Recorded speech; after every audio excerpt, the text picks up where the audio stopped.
Selamat berjumpa kembali dengan saya, Pak Eliandono. Hari ini Pak Guru akan menyampaikan rangkuman tentang bentuk kerjasama dalam berbagai bidang. Kalau kamu buka dari buku yang warna merah itu di bab 5, ya. Baik, setelah nanti kamu mempelajari materi ini, yang pertama kamu akan memahami tentang makna kerjasama dalam berbagai bidang kehidupan. Yang kedua, anak-anak nanti akan bisa mendeskripsikan bentuk-bentuk kerjasama dalam berbagai bidang kehidupan. Selain itu, setelah mempelajari ini, nanti anak-anak akan bisa kita bersikap yang memahami, toleran dalam perbedaan-perbedaan itu, dan akhirnya kita bisa menghargai karena perbedaan itu harus disatukan untuk mencapai sebuah kerjasama sesuai tujuan yang kita inginkan. Yang terakhir, anak-anak nanti akan mensyukuri pentingnya kerjasama, karena pengalaman sejarah bangsa ini dengan kerjasama yang baik maka kita bisa mencapai kemerdekaan. Baik, sebagai pengantar saya, anak-anak bisa lihat ini saya membawa sapu lidi. Pasti tahu di rumah ada sapu lidi. Kalau sapu lidi ini sekarang saya ambil satu, lalu saya coba patahkan. Mudah sekali, bukan?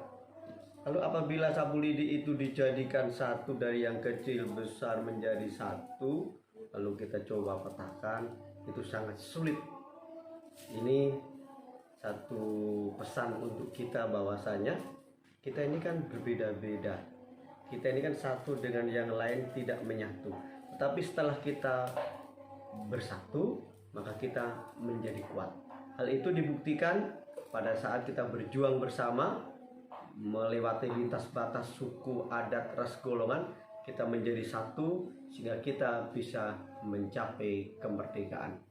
Anak-anak, nanti ikuti penjelasan-penjelasan Pak Guru dalam tayangan-tayangan berikut ini. Selamat mengikuti. Anak-anak, Pak Guru sampaikan rangkumannya sebagai berikut. Kerjasama dalam berbagai bidang kehidupan. Kita tahu bahwasanya perjuangan bangsa Indonesia setelah merdeka, kita berjuang bersama-sama mencapai tujuan nasional bangsa Indonesia. Tujuan nasional bangsa Indonesia itu tercantum di dalam pembukaan Undang-Undang Dasar 45. Alinea keberapa? Siapa yang tahu? Alinea yang keempat. Antara lain, 1. Melindungi segenap bangsa Indonesia dan seluruh tumpah darah Indonesia. 2. Memajukan kesejahteraan umum. 3.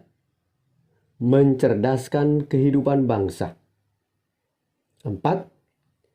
Ikut serta melaksanakan ketertiban dunia yang berdasarkan kemerdekaan, perdamaian abadi, dan keadilan sosial.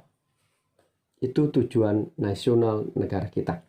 Tujuan nasional tersebut, anak-anak, apabila tidak dilaksanakan secara bersama-sama, tidak melalui kerjasama dalam setiap bidang atau berbagai bidang yang melibatkan segenap bangsa Indonesia, maka itu tidak akan pernah kita capai. Baik, saya lanjutkan lagi tentang bidang-bidang kerjasama. Bidang-bidang kerjasama yang mau kita pelajari, yang pertama, bidang kerjasama dalam kehidupan sosial politik. Kita tahu yang mendasari kehidupan sosial politik itu sila yang keempat yang ada pada Pancasila. Anak-anak pasti tahu dan hafal isi dari sila keempat, kan? Prinsipnya dalam sila keempat menegaskan bahwa bangsa Indonesia akan terus memelihara dan mengembangkan semangat hidup berdemokrasi apabila menghadapi masalah-masalah dalam kehidupan berbangsa dan bernegara. Dalam bidang politik akan diselesaikan dengan cara musyawarah untuk mencapai mufakat. Yang kedua, bidang kerjasama kehidupan ekonomi. Dalam kehidupan ekonomi kita diingatkan yaitu tentang pasal 23A Undang-Undang Dasar 45. Pajak dan pungutan lainnya yang bersifat memaksa untuk keperluan negara diatur dengan undang-undang. Jadi di sini anak-anak kita harus membangun kesadaran untuk membayar pajak. Karena keuangan pajak akan dikelola oleh negara dan akan digunakan untuk kepentingan kita bersama, yaitu dalam pembangunan nasional. Berikutnya kita juga ingat pasal 33 ayat 1 Undang-Undang Dasar 45. Perekonomian disusun sebagai usaha bersama berdasarkan asas kekeluargaan. Di sini kekeluargaan ada kerjasama. Satu bentuk prinsip hidup kerjasama atau gotong royong adalah koperasi. Tahu kan anak-anak itu koperasi? Asasnya kekeluargaan. Tujuan koperasi nanti akan digunakan untuk mencapai kesejahteraan anggota. Yang berikutnya, kerjasama dalam bidang kehidupan pertahanan dan keamanan negara.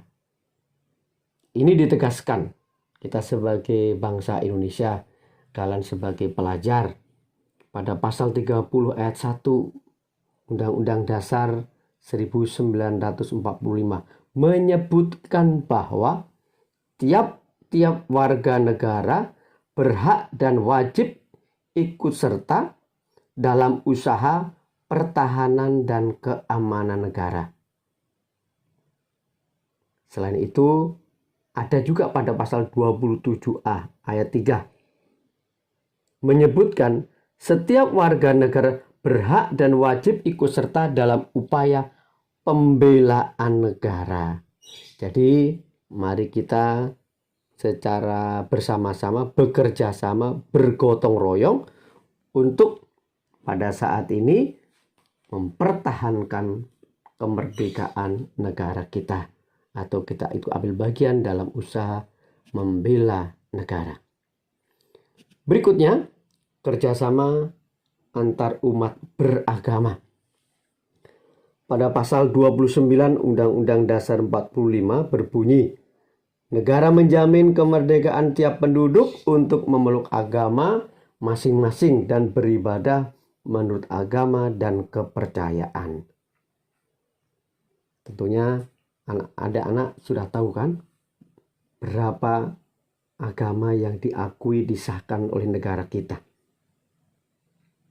Baik, ketentuan pasal tersebut mengandung pengertian dan kita juga wajib memahami bersama-sama ya, adanya jaminan negara atas hak kebebasan penduduk untuk memeluk agama dan beribadah menurut agama yang dianutnya.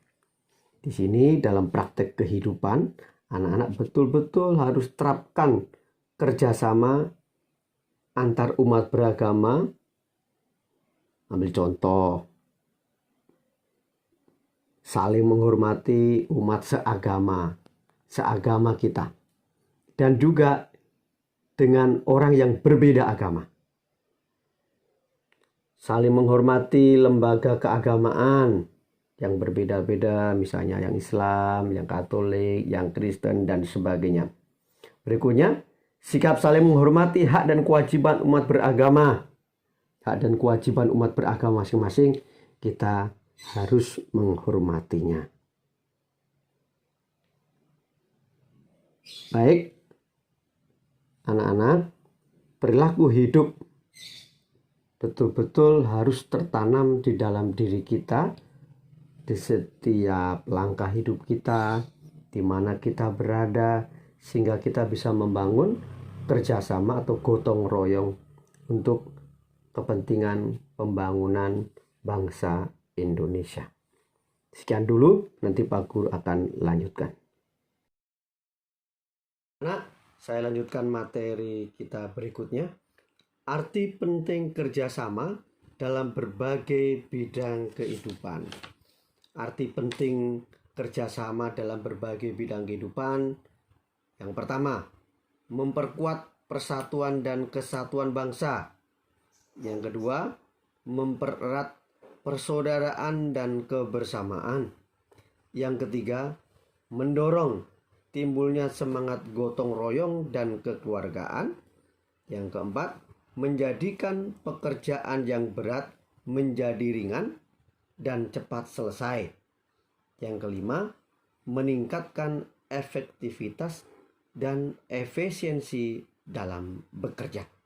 Terima kasih. Nanti juga Pak Guru akan lanjutkan pemahaman berikutnya tentang bagaimana mewujudkan kerjasama dalam berbagai lingkungan kehidupan kita. Terima kasih. Wujud kerjasama dalam kehidupan. Antara lain yang pertama, kerjasama dalam lingkungan atau kehidupan warga di sekolah. Anak-anak misalnya mau pembagian rapor, gotong royong membersihkan kelas, membersihkan halaman, membersihkan parit-parit kelas, dan sebagainya. Yang kedua, kerjasama dalam kehidupan masyarakat. Mungkin di lingkungan RT kita bersihkan parit, bersihkan jalan. Lalu yang ketiga, kerjasama dalam kehidupan berbangsa dan bernegara. Pak Guru coba ambil satu contoh, misalnya kerjasama dalam kehidupan berbangsa dan bernegara itu dilihat pada kewajiban kita membayar pajak, karena pajak itu akan kita pergunakan secara bersama-sama untuk kepentingan bersama, yaitu untuk kepentingan pembangunan nasional Indonesia. Anak-anak nanti cari sendiri contoh-contoh wujud kerjasama dalam kehidupan bermasyarakat, berbangsa, dan bernegara. Harapan Pak Guru, anak-anak setelah mempelajari rangkuman materi ini nanti harus diterapkan di dalam kehidupan nyata. Karena kerjasama dan gotong royong itu adalah satu kepribadian bangsa Indonesia yang melekat, yang menjadi ciri khas bangsa Indonesia. Dan kita harus bangga dengan itu. Terima kasih.